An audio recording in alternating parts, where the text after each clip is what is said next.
The merchant had been waiting in darkness for 47 days. His crime? He accidentally stepped on a sacred cat in the marketplace. For over a month, he sat in a stone cell beneath the temple, not knowing if he would live or die. And when they finally brought him before the judges, his punishment would take another 30 days to complete. Compared to others waiting in those underground chambers, he was actually one of the lucky ones. Ancient Egypt built the most sophisticated civilization of its time, yet their justice system moved at the speed of carved stone. Every accusation triggered months of paperwork, religious consultations, and bureaucratic reviews that would make modern DMV offices look efficient. But here's the thing that really messes with your head. When verdicts finally arrived, the punishments were swift, public, and designed to make everyone watching never forget what they saw. This combination of endless waiting, followed by spectacular brutality, wasn't some flaw in their system. That was the entire point. To understand how justice worked in ancient Egypt, we need to start with the concept that controlled literally everything: ma'at. This wasn't just a word for truth or justice, like we might think today. It was the cosmic force that kept the universe from collapsing into chaos. And yes, they absolutely believed this. Every crime, whether you stole bread or committed murder, threw the cosmos out of balance.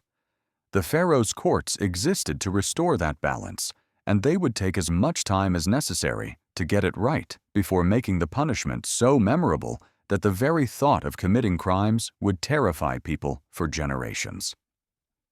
The waiting began the moment someone made an accusation.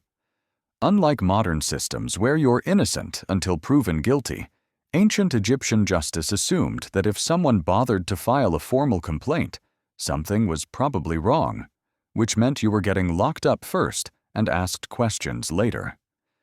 The accused would be seized by temple guards or local officials and thrown into holding cells to await trial. And these weren't temporary detention facilities like we might imagine.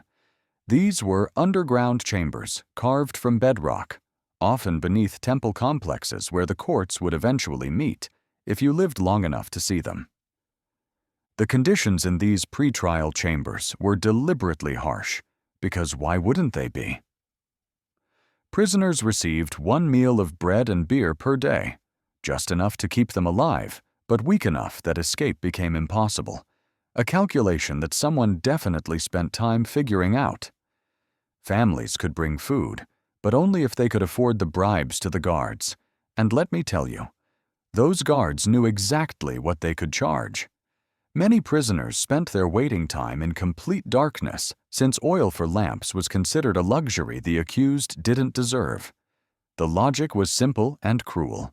Softening up the accused made them more likely to confess quickly once the trial began, assuming they hadn't already lost their minds from the isolation and uncertainty. Archaeological evidence from Deir el-Medina, the village where tomb workers lived, shows holding cells barely large enough for a person to lie down. Scratches on the walls count days, prayers to gods, and sometimes confessions carved in desperation by people who just wanted it to end. One inscription reads, "Day 87, I will say whatever they want." Think about that for a second. The psychological torture of uncertainty was often worse than any physical punishment that followed, and the Egyptians knew this perfectly well. But the waiting was just beginning, because once authorities decided to actually hold a trial, they needed to determine guilt through methods that seem absolutely insane to modern minds. Egyptian courts didn't rely primarily on evidence or witnesses, though they used both when convenient. Instead, they believed the gods would reveal the truth through various ordeals that make medieval witch trials look reasonable. The accused might be forced to swim across a section of the Nile known to have crocodiles. Survival meant innocence, getting eaten meant guilt, and the gods had spoken either way, which was very convenient for the legal system, if not for the accused. Another common ordeal involved pressing a hot metal rod against the accused person's tongue because apparently regular testimony wasn't dramatic enough. If the burn healed within 3 days, they were innocent. But if it festered, they were guilty. And the priest-physicians who examined these burns wrote detailed reports about color, smell, and discharge that would make your stomach turn. These medical documents doubled as legal verdicts, creating a whole profession of people who spent their days examining infected tongue wounds to determine criminal guilt. Temple inscriptions describe a third method that's somehow even weirder. The accused would be brought before a statue of a god, usually Amun or Thoth. Priests would ask the statue questions, and depending on which way the statue seemed to lean or move, guilt or innocence was determined. Now, here's where it gets interesting, because modern archaeologists have found evidence of mechanical devices that let priests control these divine movements from hidden chambers, meaning the whole thing was basically a puppet show that could end your life. Dreams also served as evidence, and I wish I was joking about this. If someone dreamed about a crime before it happened, courts took this as proof of guilt, which must have made everyone terrified to sleep. The dream interpretation priests held enormous power, since their analysis of symbols and omens could condemn or free the accused based on nothing more than their imagination. One papyrus from the 20th dynasty describes a woman who dreamed of dates falling from a palm tree, and when dates went missing from a temple storehouse 3 days later, she was convicted based solely on the dream evidence. Just the dream. Nothing else. Even when guilt was established through these ridiculous methods, the real waiting had just begun. Egyptian bureaucracy moved with astronomical slowness that would drive anyone insane. Every conviction required multiple levels of approval, and each level had its own timeline. The local judges would write their verdict on papyrus, which had to be copied 3 times, once for the temple archives, once for the provincial administrator, and once for the vizier's office. Each copy needed verification from different scribes, and any error meant starting over from the beginning because apparently nobody had invented correction fluid yet. The instructions for the vizier, a government manual from the Middle Kingdom, reveals the official timeline for justice that everyone pretended to follow. Cases near the capital should be resolved within 3 days, while distant cases could take 2 months, which sounds almost reasonable until you look at actual legal papyri, showing these deadlines were complete fantasy. One case from the New Kingdom involved a stolen ox, just 1 ox, nothing special. The theft happened in the 2nd year of Ramesses II's reign. The trial occurred in year 4, and the punishment wasn't carried out until year 7. 5 years for 1 stolen cow, and people think modern courts are slow. The famous tale of the eloquent peasant illustrates this perfectly, and it's so absurd you'd think someone made it up. A farmer named Kun Anup was robbed by a corrupt official, a pretty straightforward crime. He petitioned for justice through 9 elaborate speeches, each one taking days to arrange and present, because apparently you couldn't just say someone robbed you. The vizier actually loved the peasant's eloquence so much that he deliberately delayed the verdict just to hear more speeches, like the world's worst poetry slam. The peasant waited months for justice, while government officials were literally entertained by his suffering, and when he finally received compensation, the robber had already fled to another province. But the bureaucracy wasn't just slow, it was methodical about documenting pain in ways that seem psychotic. When someone was sentenced to beating, scribes recorded every stroke, not for medical purposes, but for administrative completeness. When someone was sentenced to mutilation, separate documents tracked the healing process, infections, and whether the person survived. Again, not because anyone cared about their health, but because the paperwork needed to be complete. These weren't medical records for treatment. They were administrative files proving the sentence was properly carried out to the exact specifications ordered. One papyrus from the workers' village at Deir el-Medina shows a requisition form for torture equipment that reads like a shopping list from hell. The overseer requests 3 rods of palm wood for beating, 2 pounds of salt for wounds, linen strips for binding, 1 sharp blade for removing extremities. The form has spaces for multiple signatures and an inventory number like they're ordering office supplies instead of instruments of agony. They turned human suffering into paperwork with the same casual efficiency we use for ordering printer toner. The actual punishments, when they finally came after all this waiting and paperwork, were designed as public theater that would make Roman gladiator games look tasteful. Egyptian justice didn't happen in private behind prison walls. Courts deliberately scheduled executions and mutilations for market days when crowds would be largest, like some kind of horrific community event.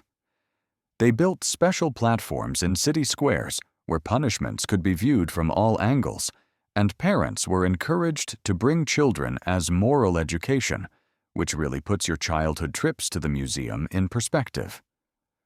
The punishment system worked in stages, each one carefully calculated to maximize both suffering and public impact in ways that get progressively worse. For minor crimes like petty theft, the convicted might face public humiliation first, sitting in wooden stocks at temple gates for days where passing crowds could mock them, spit on them, or pelt them with whatever rotten produce was handy. Scribes recorded the names of everyone who participated in these shamings, creating permanent records of community judgment that would follow families for generations. Next came physical marking that would last forever. Thieves might have their ears notched like livestock, creating permanent identification that everyone would recognize. Repeat offenders had progressively larger pieces removed until some criminals had no ears left at all, just holes where ears used to be.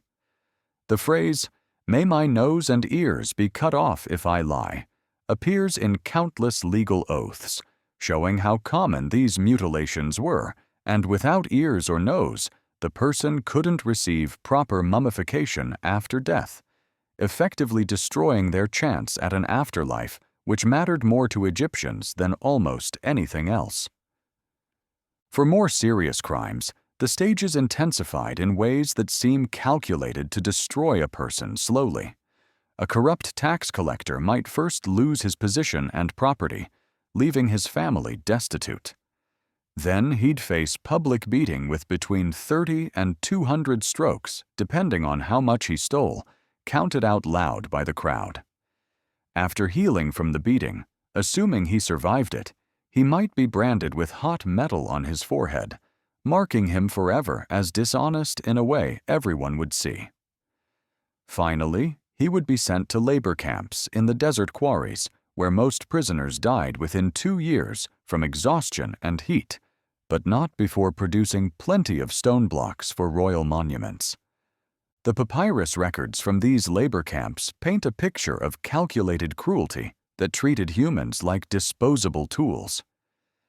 Prisoners worked from sunrise to sunset, cutting stone blocks for royal monuments, receiving 2 cups of water and enough bread to barely survive another day of work. Guards were instructed to work prisoners until they collapsed, let them recover just enough to stand, then work them again in an endless cycle.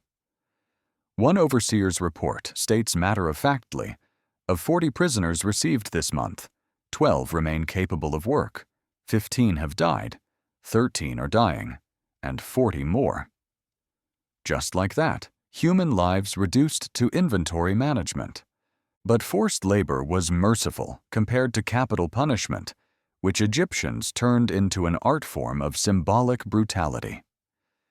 Egyptian execution methods were chosen for their symbolic meaning as much as their ability to cause suffering. Traitors were burned alive, erasing them from existence since fire destroyed the body needed for afterlife, the ultimate punishment in a culture obsessed with eternal life. Tomb robbers were impaled on wooden stakes outside the necropolis they violated, dying slowly over days as a warning to others who might think about disturbing the dead. Temple thieves were thrown to crocodiles, returning them to the chaos they had embraced by stealing from the gods, though honestly, the crocodiles probably didn't care about the symbolism. Impalement deserves special attention because Egyptian records describe it in disturbing detail that suggests they spent way too much time perfecting the technique. Unlike later civilizations that impaled through the torso for quicker death, Egyptians positioned the stake to avoid vital organs, threading it through the body in ways that kept the victim alive. The condemned could survive for 3 to 4 days, conscious and suffering in public view while people went about their daily business around them. Medical papyri note that guards gave impaled criminals water to extend their agony, not out of mercy, but to ensure maximum deterrent effect, because apparently 3 days of public dying wasn't quite enough. The tomb robbery trials under Ramesses IX showed this system at its most extreme and most ridiculous simultaneously. When officials discovered systematic looting of royal graves, the investigation took over 2 years just to figure out who to arrest. Hundreds of suspects were arrested, tortured for confessions that may or may not have been true, then held for months while scribes compiled evidence into reports that nobody would probably ever read. The trials themselves took another year with multiple rounds of testimony, re-interrogation, and bureaucratic review that makes you wonder if anyone remembered what the original crime was. But when verdicts came, the punishments were swift and savage. The ringleaders were impaled within days, their accomplices mutilated and enslaved, and even witnesses who failed to report the crimes lost their tongues for the crime of keeping quiet. The community played an essential role in this system of slow bureaucracy and fast punishment, and not in a good way. For certain crimes, especially those involving religious offenses, the entire community was required to attend the punishment, and absence without permission was itself a crime. People couldn't just watch passively either. They had to participate actively, shouting ritual curses at the condemned, throwing stones at specific moments chosen by priests, and chanting prayers to restore Mayat after the execution, turning everyone into accomplices. Children received special instruction during these events that would probably traumatize them for life. Priests would explain what crime had been committed, why it offended the gods, and how the punishment restored cosmic balance, like the world's worst field trip. Parents were expected to quiz their children afterward, ensuring they understood the lesson, because nothing says good parenting like making sure your kid properly absorbed the execution they just watched. One teaching text instructs fathers, "Let your son see the criminal's fate. Let him hear the screams. Let him smell the blood, so that fear enters his heart and remains there." The community also voted on certain punishment details, making everyone complicit in the brutality. For adultery cases, neighbors decided whether the guilty party should lose their nose, their ears, or be exiled, like some kind of perverted democracy. For theft, the community chose between different numbers of lashing strokes, probably arguing over whether 40 or 50 would send the right message. This participation made everyone complicit in the justice system, and you couldn't claim the punishments were too harsh when you had personally voted for them at last week's mutilation ballot. Religious considerations added even more delays to an already glacial system, because the gods had schedules too, apparently. Executions couldn't happen during religious festivals, which occupied about 1/3 of the Egyptian calendar, meaning criminals might wait months for an available execution date. Courts wouldn't convene during unlucky days, determined by priest astronomers reading celestial omens that only they understood. Even after sentencing, punishments might be delayed for months waiting for spiritually appropriate timing, as if the criminal really cared whether Mars was properly aligned for their impalement. The gods needed to be consulted at every stage, adding weeks to every decision. Before major trials, priests performed divination rituals that could take weeks of examining animal entrails, interpreting bird flight patterns, and analyzing dreams for divine guidance. If the omens were unclear, which they often were since bird flight is pretty random, the entire process started over. One papyrus describes a murder trial delayed 11 times because the sacred ibis birds kept flying in inauspicious directions, and you have to wonder if the birds were just messing with everyone at that point. Prisoners condemned to death received unexpected spiritual care that seems weirdly compassionate until you think about it. Priests performed purification rituals so the condemned soul wouldn't pollute the afterlife.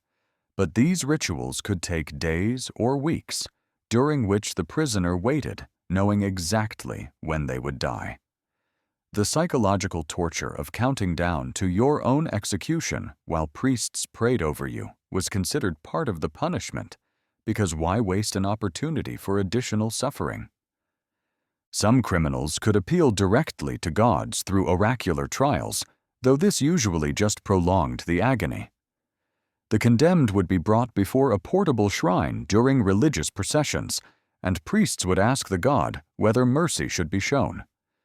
The shrine would seem to move forward, for yes or backward for no, definitely not controlled by priests who might have been bribed. Wealthy criminals often spent fortunes bribing priests to influence these divine movements, though getting caught attempting this guaranteed the worst possible execution method, usually involving creative combinations of previous methods. The case of Paneb illustrates how religion, bureaucracy, and corruption intertwined to create endless delays that sometimes meant justice never came at all. Paneb, a workman at the royal tombs, was accused of adultery, theft, and assault, basically a crime spree. His enemy Amenacht filed detailed charges and spent years pushing the case through various courts, probably going bankrupt from all the bribes required.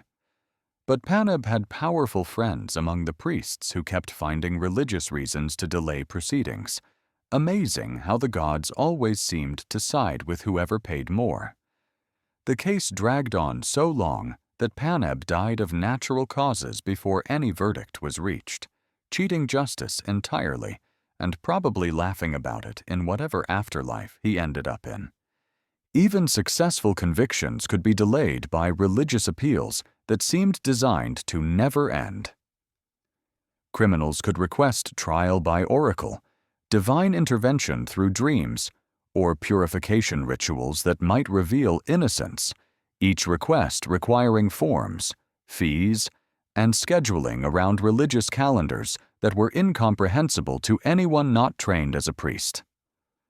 A simple theft case could stretch into years of theological debate about whether the gods had truly abandoned the accused, while the original victim probably forgot what was even stolen. Modern death row inmates wait an average of 20 years for execution in some U.S. states, but Egyptian criminals sometimes waited just as long for completely different reasons. Where modern delays come from legal appeals and constitutional protections designed to prevent executing innocent people, Egyptian delays came from bureaucratic inefficiency and religious scheduling that nobody could control. Yet both systems share the same psychological impact: years of uncertainty, hope alternating with despair, and the slow dissolution of sanity while waiting for death that may or may not come. Today's public shaming through social media echoes ancient Egypt's community participation in punishment, except now it never ends. The difference is that Egyptian shaming ended when the punishment was complete, while internet condemnation can follow someone forever, popping up in search results years later. An Egyptian criminal who survived their punishment and served their sentence could eventually reintegrate into society, assuming anyone would hire someone missing their nose. Their mutilations marked them, but the debt was considered paid, unlike modern digital punishment that never really goes away. The bureaucratization of cruelty also feels disturbingly familiar when you think about it. Just as Egyptian scribes created forms for ordering torture equipment, modern systems create paperwork for solitary confinement, restraint procedures, and execution protocols that sanitize what's really happening. The language becomes clinical and administrative, hiding the human suffering behind official procedures and inventory numbers that make everything seem routine. We still turn pain into paperwork. We just use computers instead of papyrus and call it progress. Egyptian justice believed that slow, careful deliberation followed by swift, brutal punishment would deter crime and maintain cosmic order, though you have to wonder if they ever checked whether it actually worked.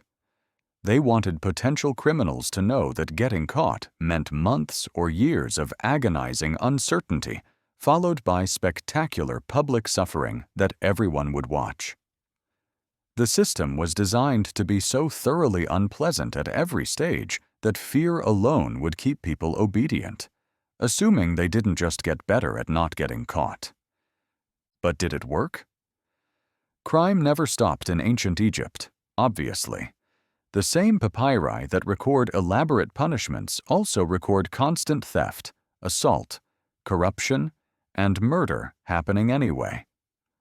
The tomb robbery trials happened because despite impalement being the known punishment, people still robbed tombs, apparently deciding the risk was worth it.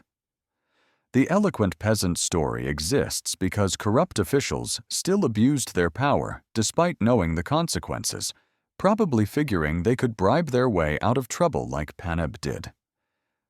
What Egyptian justice really accomplished was making the state's power visible and unforgettable in ways that haunted people's nightmares. Every mutilated nose walking through the market, every impalement stake with remains still attached, every public beating that interrupted your shopping reminded people that the pharaoh's government could reach into their lives with terrible force. The slowness demonstrated deliberation and inevitability, showing that the state would take its time but would eventually get you. The brutality demonstrated consequence in ways nobody could ignore. Together, they created a system where justice meant endurance, followed by agony, and everyone knew it. The merchant who stepped on the sacred cat finally faced his judgment after those 47 days of darkness, probably barely remembering what sunlight looked like. The court decided his crime was accidental, but still required punishment to restore Mayat, because the universe doesn't care about your intentions, apparently. He received 50 lashes that left scars he'd carry forever, paid a fine of 2 oxen to the temple, which probably bankrupted his family, and lost the smallest finger on his left hand as a permanent reminder to watch where he walked.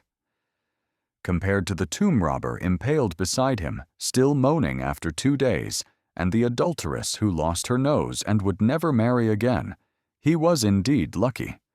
He lived, he kept most of his body intact, and after only 77 days total, his ordeal was over. In the world of ancient Egyptian justice, that counted as mercy, which really makes you appreciate modern traffic court.